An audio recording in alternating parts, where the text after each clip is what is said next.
وَلَقَدْ يَسَّرْنَا الْقُرْآنَ لِلذِّكْرِ فَهَلْ مِن مُّدَّكِرٍ. O you who have believed, do not be like those who disbelieved and said about their brothers when they traveled through the land or went out to fight, that if they had been with us, they would not have died or have been killed. We are not allowed to say these kind of things. We are not allowed to make these statements. That if I had not gone out, I would not have had that accident. If she had not gone out, she would not have caught that cold. If he had not gone on that flight, he would not have been killed. No. The fact is that no person dies except by the permission of Allah. And when a person dies, and at the place that a person dies, that is because that was decreed for him. So, O believers, do not be like the disbelievers, because disbelievers say this. People who don't believe in Allah, they say such things. A believer knows that what has hit him could not have missed him. And what he has missed could never ever have reached him. So our iman in Allah requires from us that whatever loss we suffer, we say, Inna lillahi wa inna ilayhi raji'un. We don't say, oh, I wish I would have done this, or I would have done that. No. I wish, oh, I wish. Law. This opens the door to shaitan. So Allah makes that misconception a regret within their hearts. Because if you keep thinking like this, I shouldn't have gone. Why did I go? Why did I go? What happens? This is something that makes you feel miserable in your heart. But when you incur that loss and you say this is what Allah had decreed, then what happens? You are content. And it is Allah who gives life and causes death. And Allah is seeing of what you do. وَلَئِن قُتِلْتُمْ فِي سَبِيلِ اللَّهِ. And if you are killed in the cause of Allah, or die, meaning any loss that you suffer in the way of Allah, why are you feeling so miserable over it? Because if you do suffer any loss, even this loss of your own life, then remember that forgiveness from Allah and mercy are better than whatever they accumulate in this world. Just think, anything that we suffer in the way of Allah. You drove here this morning, didn't you? Or you came in some car, or maybe you took public transit. However you came. Did you spend some money? You did. So, any money even that you lose in the way of Allah, that you spend in the way of Allah, remember, what is it bringing you? Allah's forgiveness and mercy. Every step that a person is taking in the way of Allah, every loss that he incurs in the way of Allah, what is that? A step closer to Allah Azza wa Jal. And whether you die or are killed, unto Allah you will be gathered. So this money, for example, how long are we going to have it? You keep $100 in your purse thinking, I'll save this for gas. What happens? Before you can go to the gas station, that $100 is gone. Isn't it? Because whatever we've been given in this life, it is meant to go. It is meant to go. It's not meant to stay with us forever. Either it is going to leave us or we are going to leave it. So don't be sad when you have to leave something for the sake of Allah. Or when something is taken away from you when you are in the way of Allah. So by mercy from Allah, O Prophet, you were lenient with them. This is the leader. This was Rasulullah sallallahu alaihi wasallam, lenient with the Sahaba. And if you had been rude in speech and harsh in heart, they would have disbanded from about you. So pardon them and ask forgiveness for them. For who? For the Sahaba, for the mistakes that they have made. And consult them in the matter. Take their advice. Do consult them. And when you have decided, then rely upon Allah. Then don't remain in indecision. Once a decision has been made, then tawakkal ala Allah. Indeed, Allah loves those who rely upon Him. If Allah should aid you, remember, no one can overcome you. But if He should forsake you, who is there that can aid you after Him? And upon Allah let the believers rely. The Prophet ﷺ was a mercy to the worlds, but he was especially kind to the believers. We learn, Anas bin Malik, he said that once I was walking with the Prophet ﷺ, and he was wearing a particular kind of shawl that had a thick border to it. And a Bedouin followed him and pulled his shawl so violently that I noticed the side of the shoulder of Allah's Messenger affected by that shawl because of the thick border and because of that violent pull. And that Bedouin said, O Muhammad sallallahu alaihi wasallam, give me some of Allah's wealth which is with you. So the Prophet sallallahu alaihi wasallam turned and looked at him, and smiling, he ordered that he should be given something. He was so lenient with the people. Think about it. If we were in this position, what would we do? At least give a dirty look. The Prophet sallallahu alaihi wasallam, he smiled and he said, give this man something. He was gentle because Allah gives because of gentleness what He does not give because of harshness. It is not possible for any prophet, it does not befit any prophet that he would act unfaithfully in regard to war booty. And whoever betrays, taking unlawfully, will come with what he took on the day of resurrection. Then will every soul be fully compensated for what it earned, and they will not be wronged. So is one who pursues the pleasure of Allah like one who brings upon himself the anger of Allah, and whose refuge is hell? No, they're not the same. Wretched is that destination. There are varying degrees in the sight of Allah, and Allah is seeing of whatever they do. لَقَدْ مَنَّ اللَّهُ عَلَى الْمُؤْمِنِينَ. Certainly did Allah confer great favor upon the believers when He sent among them a messenger from themselves. And what did that messenger do? يَتْلُو عَلَيْهِمْ آيَاتِهِ. Reciting to them His verses. وَيُزَكِّيهِمْ. Purifying them. وَيُعَلِّمُهُمُ الْكِتَابِ. Teaching them the book. وَالْحِكْمَةِ. And the wisdom. وَإِنْ كَانُوا مِنْ قَبْلُ لَفِي ضَلَالٍ مُبِينٍ. Although they had been before in manifest error. So these 4 blessings that are mentioned over here. What? Tilawah of the book. Recitation of the book. Tazkiyah. Knowledge of the book. Wisdom. These are gifts of Allah. They are a special favor and bounty of Allah. This is the legacy of the Prophet ﷺ, which lives on till today. Now it is up to us. How much is it that we also do these 4 things? Why is it that when a single disaster struck you on the day of Uhud, although you had struck the enemy in the battle of Badr with one twice as great, you said, from where is this? Say, it is from yourselves. Indeed, Allah is over all things competent, because the Muslims were surprised at Uhud. How come we suffered? Why did we lose?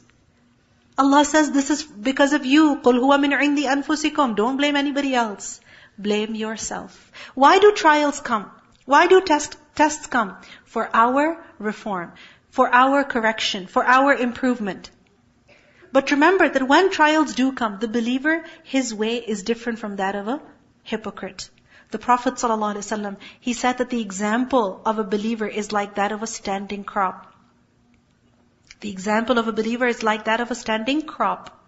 The wind sometimes shakes it and sometimes raises it up, and then it comes to its destined end. And the example of a hypocrite is that of a tree, which is not affected by anything but is uprooted once for all. You know, like a plant with a soft stem. What happens to it? It moves back and forth with the wind. But a tree, it just stands firm. And then with the wind, what happens? It just gets uprooted. So a believer, when he's going through tests and trials, he doesn't give up. He doesn't become arrogant. His foundation is firm. He changes himself. He sees, where do I need to move? How do I need to change? He adjusts himself. And this is the way of the believer. وَمَا أَصَابَكُمْ يَوْمَ الْتَقَى الْجَمْعَانِ. And whatever struck you on the day the 2 armies met was by the permission of Allah, and that He might make evident the true believers. The true believers. وَلِيَعْلَمَ الَّذِينَ نَافَقُوا. And that He might make evident those who are hypocrites. Allah tests His believers. Why? To get rid of hypocrisy. For it was said to them, come, fight in the way of Allah, or at least defend. They said, if we had known how to fight, we would have followed you. They were nearer to disbelief that day than to faith, saying with their mouths that which was not in their hearts. And Allah is most knowing of what they conceal. Those who said about their brothers while sitting at home, if they had obeyed us, they would not have been killed. They're unhappy. Why? Because some Muslims went out in the way of Allah. Say, then prevent death from yourselves if you should be truthful. Okay, you want to sit at home? Then try to avoid death. Can you avoid death? No. وَلَا تَحْسَبَنَّ الَّذِينَ قُتِلُوا فِي سَبِيلِ اللَّهِ أَمْوَاتًا. And never think of those who have been killed in the way of Allah as dead. Rather, they are alive with their Lord, receiving provision, rejoicing in what Allah has bestowed upon them of His bounty. And they receive good tidings about those after them, who have not yet joined them. Meaning those who have gone to Allah now, they are happy, looking forward to those who will be martyred and join them. That there will be no fear concerning them, nor will they grieve. Such a great rank. For who? For the one who gave his beloved life to who? to Allah. لَن تَنَالُوا الْبِرَّ حَتَّى تُنْفِقُوا مِمَّا تُحِبُّونَ. They receive good tidings of favor from Allah and bounty, and of the fact that Allah does not allow the reward of believers to be lost. Remember, أَنَّ اللَّهَ لَا يُضِيعُ أَجْرَ الْمُؤْمِنِينَ. The reward of the believers is not lost at all. So anything you suffer in the way of Allah, it's being recorded as reward. Those believers who responded to Allah and the Messenger after injury had struck them, for those who did good among them and feared Allah, is a great reward. This is about the injured, the wounded Muslims who had barely returned from Uhud, that they had to pursue the enemy again. Imagine the Sahaba had just buried 70 of their companions. The rest of them were wounded. They were emotionally hurt, physically wounded. And what happened? They were told, go and pursue the enemy. Go all the way to Hamra'ul Asad. So the Muslims went all the way there, in that injured, wounded state. But what happened? The enemy got scared. That wow, these Muslims have come now? How many more must they be? So they left. And there was no battle. But it was just a test. Allah was testing the believers. Do you even get up again after this loss? الَّذِينَ قَالَ لَهُمُ النَّاسِ. Those to whom the people said, indeed, some people have gathered against you, so fear them. But it merely increased them in faith. And they said, sufficient for us is Allah. حَسْبُنَ اللَّهُ وَنِعْمَ الْوَكِيلِ. Enough for us is Allah, and He is the best disposer of affairs. Ibrahim a.s. said this when he was thrown into the fire. And we see the believers also said this when they had to go to fight the enemy again after Uhud. The Prophet ﷺ, he said this, Hasbunallahu wa ni'mal wakeel. So who should also say this? We should also say this. Anytime you find yourself worrying, how am I going to fast today? How am I going to read Quran today? How am I going to go to class today? Anytime you have this worry and fear, how am I going to do it? You don't know how. The time is gone. You don't know how. Just say, Hasbunallahu wa ni'mal wakeel. We rely on Allah, not on ourselves. So they returned with favor from Allah, with victory and bounty, profits from trade. They made trade over there and they returned with profit. No harm having touched them. And they pursued the pleasure of Allah, and Allah is the possessor of great bounty. Allah says that was only shaitan who was frightening you from his friends, from his supporters. So fear them not, but fear me. فَلَا تَخَافُوهُمْ وَخَافُونِي. If you are indeed believers. And do not be grieved by those who hasten into disbelief. Indeed, they will never harm Allah at all. Allah intends that He should give them no share in the hereafter, and for them is a great punishment. Indeed, those who purchase disbelief in exchange for faith, never ever will they harm Allah at all, and for them is a painful punishment. And let not those who disbelieve ever think that because we extend their time of enjoyment, it is better for them. No, we only extend it for them so that they may increase in sin, and for them is a humiliating punishment. Allah would not leave the believers in that state you are in presently until He separates the evil from the good. So remember, tests will come. Trials will come. Difficulties will come. Nor would Allah reveal to you the unseen. He will not tell you who is sincere believer and who is not. But who will reveal this? What will reveal this? The tests and the trials that you go through in life. But instead Allah chooses of His messengers whom He wills. So He tells him some ghaib. So believe in Allah and His messengers. And if you believe and fear Him, then for you is a great reward. And let not those who greedily withhold what Allah has given them of His bounty ever think that it is better for them. Rather it is worse for them.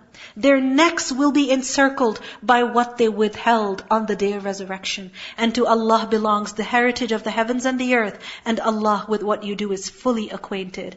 Allah has certainly heard the statement of those who said, indeed Allah is poor while we are rich.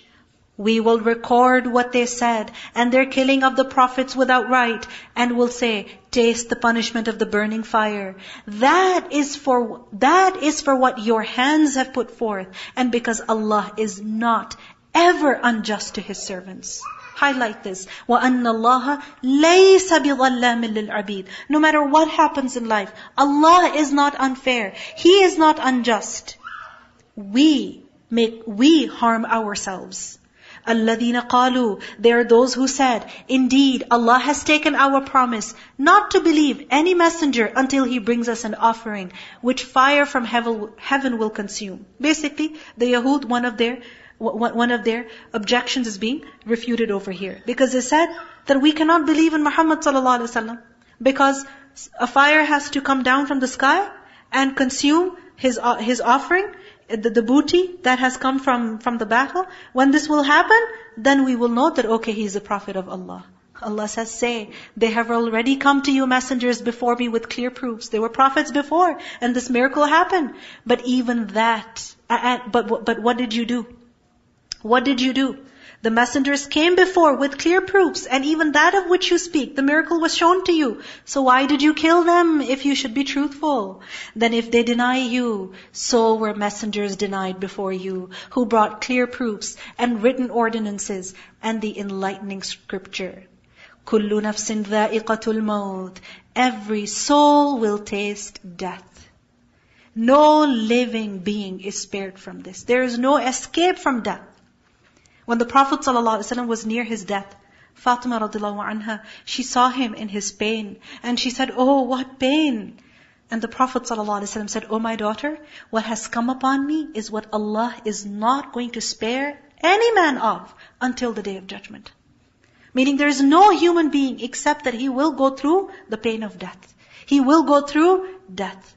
The Prophet ﷺ also said, the son of Adam was fashioned with 99 calamities surrounding him. Meaning throughout his life, there are so many reasons, so many things that come around him that would cause him to die. If these calamities miss him, then he is stricken by extreme old age until he dies. Meaning eventually, he is going to die. If not because of some accident, because of some sickness, because of some disease, eventually what will happen? A person will become old and weak, and he will ultimately finish. Because maut, death, is decreed for every creature. So don't flee death, prepare for it. And what is it that we should be concerned about? Our success after death. And you will only be given your full compensation on the day of resurrection. So he who is drawn away from the fire and admitted to paradise, فَمَنْ زُحْزِحَ عَنِ النَّارِ وَأُدْخِلَ الْجَنَّةَ, then he has attained success. فَقَدْ فَازَ, he is successful. Not the person who manages to live a few extra years in this world. Because no matter how long life is here, eventually there is death. Where is it that death will never come? In Jannah. Where is it that pleasure and happiness will never ever decline? In Jannah. Where is it that beauty will never decrease? It will only grow on a weekly basis, regular basis, because every Friday believers will meet Allah. And when they will meet Allah, they will come back more beautiful. Beauty will only increase in Jannah. But in dunya, it's the exact opposite. Children are so cute, so beautiful, but then what happens as they grow older and older? As people age, beauty declines. Every blessing in this world will decline. So remember, we need to work for what? For Jannah. For Jannah. The one who is saved from hellfire, he is admitted into Jannah, then he is successful. And what is the life of this world except the enjoyment of delusion? It's only deception. And if we understand this, our perspective would change completely. Then things would appear as they truly are. Then we would not be greedy for what is unlawful. We would not desire something that Allah has not allowed. But we are deceived. We think that it is these things that we can find pleasure in. And we want them so badly that we will even compromise on what is lawful and unlawful. We will compromise on the law that Allah has given just to get pleasure right now. This is the deception of this life. You will surely be tested in your possessions and in yourselves. And you will surely hear from those who were given the scripture before you, and from those who associate others with Allah, much abuse. But if you are patient and fear Allah, indeed that is of the matters worthy of determination. And mention, O Muhammad, when Allah took a covenant from those who were given the scripture, saying, you must make it clear to the people and not conceal it. So this is not a new obligation that has been given to the Muslim Ummah. No, this obligation was given to every nation, every community, of every prophet, that whatever of the scripture you have been given, you must convey it. But they threw it away behind their backs and exchanged it for a small price. They just wanted worldly, material benefits. So they put the book away. They ignored the message of the scripture and they pursued the world. And wretched is that which they purchased. And never think that those who rejoice in what they have perpetrated, the wrongs that they have done, but they're so happy about it. Never think that these people who like to be praised for what they did not do, never think them to be in safety from the punishment. And for them is a painful punishment. And to Allah belongs the dominion of the heavens and the earth. And Allah is over all things competent. So what should we do? We should convey what Allah has given us of this book. Ourselves, we should make ourselves follow what Allah has given. And we should also pass to others the knowledge that Allah has given us. And with this, the last verses of Surah Ali Imran now begin. Let's listen to the recitation of these verses. إن في خلق السماوات والأرض واختلاف الليل والنهار لآيات لأولي الألباب الذين يذكرون الله قياما وقعودا وعلى جنوبهم ويتفكرون في خلق السماوات والأرض ربنا ما خلقت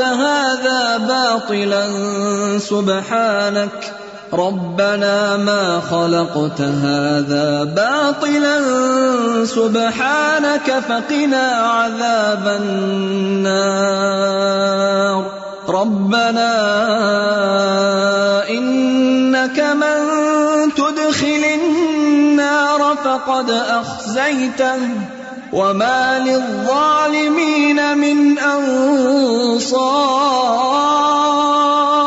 ربنا إننا سمعنا مناديا ينادي للإيمان أن آمنوا بربكم فآمنا ربنا فاغفر لنا ذنوبنا وكفر عنا سيئاتنا وتوفنا مع الأبرار ربنا وآتنا ما وعدتنا على رسلك ولا تخزنا يوم القيامة إنك لا تخلف الميعاد فاستجاب لهم ربهم أني لا أضيع عمل عامل منكم من ذكر أو أنثى بعضكم من بعض فالذين هاجروا وأخرجوا من ديارهم وأوذوا في سبيلي وقاتلوا وقتلوا لأكفرن عنهم سيئاتهم ولأدخلنهم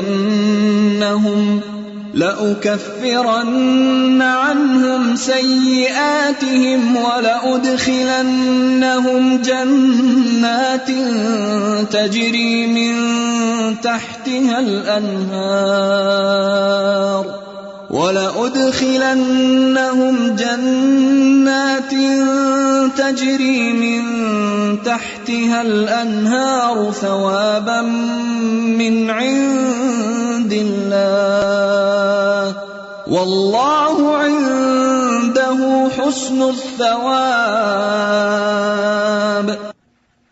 These verses were the verses which were most beloved to the Prophet ﷺ. An authentic hadith which is found in a silsilatul sahiha, we learn that Aisha radhiallahu anha reported that one night the Prophet ﷺ got up and said, "O Aisha, let me worship my Lord." She said, "By Allah, I love you to be with me, but I also love what pleases you." So the Prophet ﷺ got up, purified himself, and he began his prayer. And in his prayer, he wept so much that his beard became wet. Not just his beard, but even the ground on which he was prostrating became wet with his tears. And he kept weeping until Bilal came to give the adhan. And when he found the Prophet ﷺ crying, he said, Ya Rasulullah, you cry while Allah has forgiven all of your past and future sins? The Prophet ﷺ said, shall I not be a grateful servant while Allah has revealed upon me these verses in the night? Woe to the one who reads them but does not reflect on them. And then the Prophet ﷺ recited these verses. So let's read them and reflect on them. إِنَّ فِي خَلْقِ السَّمَاوَاتِ وَالْأَرْضِ Indeed, in the creation of the heavens and the earth, and the alternation of the night and the day, are signs for those of understanding. Those people who remember Allah while standing, or sitting, or lying on their sides, and give thought to the creation of the heavens and the earth. In their heart is remembrance of Allah, and in their minds they reflect on the creation of Allah, saying, Our Lord, you did not create this aimlessly. Exalted are you above such a thing. Then protect us from the punishment of the fire. Our Lord, indeed, whoever you admit to the fire, you have disgraced him. And for the wrongdoers, there are no helpers. Our Lord, indeed we have heard a caller calling to faith, saying, believe in your Lord. And we have believed. Our Lord, so forgive us our sins, and remove from us our misdeeds, and cause us to die with the righteous. Ameen. Our Lord, and grant us what you promised us through your messengers, and do not disgrace us on the day of resurrection. Indeed, you do not fail in your promise.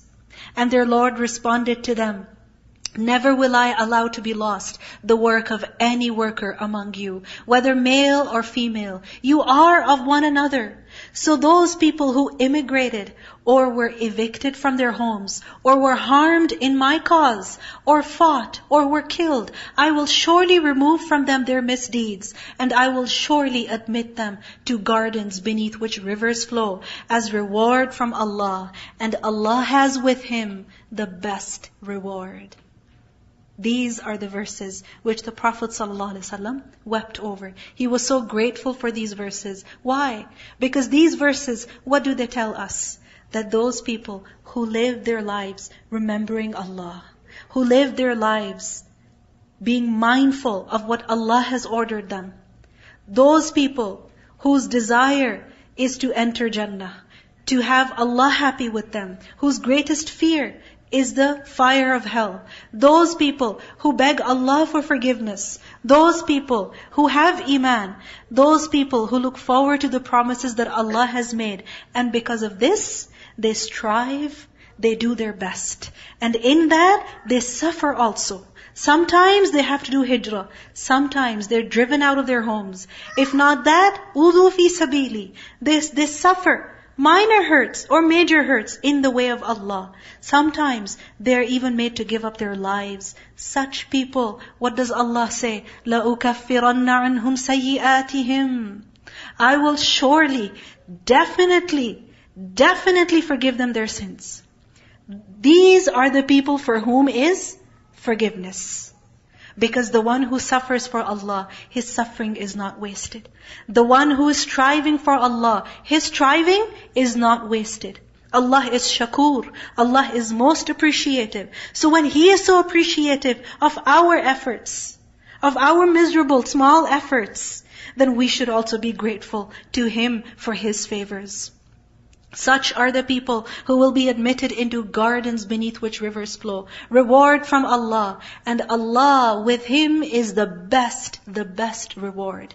No one in this world can give us the best reward. Whatever reward it would come with its own set of problems. Even if a person wins millions of dollars, with that money will come a whole set of problems. With everything in this world there are problems.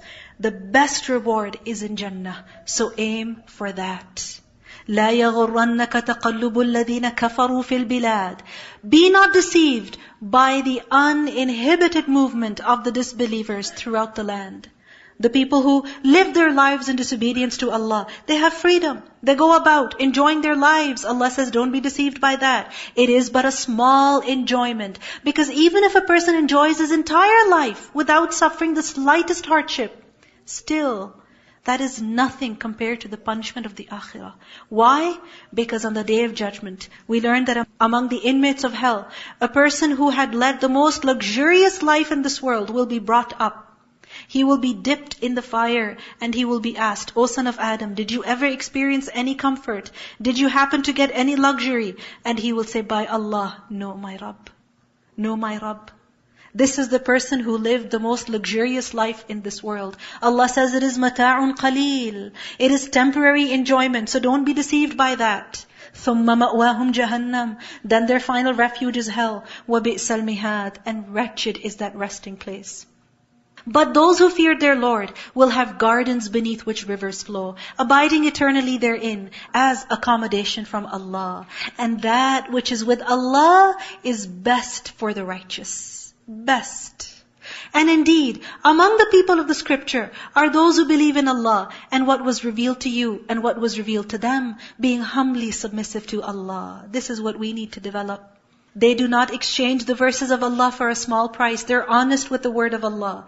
Those will have their reward with their Lord. Indeed, Allah is swift in account. So don't think this reward is far. Ya ayyuhalladhina amanu. O you who have believed. Isbiru. Be patient. Yes, it's difficult. Yes, it hurts. Yes, you get tired. But be patient. Wasabiru. And endure. Hold on. And encourage one another to be patient. Compete in patience. If one person is being patient, you try to be patient even more than them. Sabiru, warabitu, and remain stationed for good work. Do not give up the good work that you're doing. Stay firm. Rabitu. And rabitu also means keep connected. Stay together. And fear Allah. Wattaqullah. Why? لَعَلَّكُمْ تُفْلِحُونَ. So that you may be successful. So what is it that we have been advised here at the very end of Surah Ali Imran? That we must be patient. And we must also encourage one another to be patient. And if someone is being patient, then we should try to be more patient than them, not less. And for the service, for the protection, for the preservation, for the strengthening of the deen of Allah, what is it that we need to do? Always be ready, rabitu.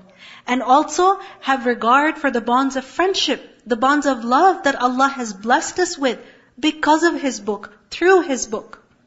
And how is that? By remaining connected. Let's not be divided. And this is only possible when a person gives up his beloved ego. لَن تَنَالُوا الْبِرَّ حَتَّى تُنْفِقُوا مِمَّا تُحِبُّونَ. Because when a person gives up his ego, he sacrifices his ego, he controls his arrogance, then what happens? Then he can be patient. Then he can encourage someone else to be patient. Then he can remain stationed for the service of the deen. Then he puts away and he compromises on his own comfort and convenience to make the life of other people easier. And with this we begin Suratun Nisa. وَلَقَدْ يَسَّرْنَا الْقُرْآنَ لِلذِّكْرِ فَهَلْ مِن مُّدَّكِرٍ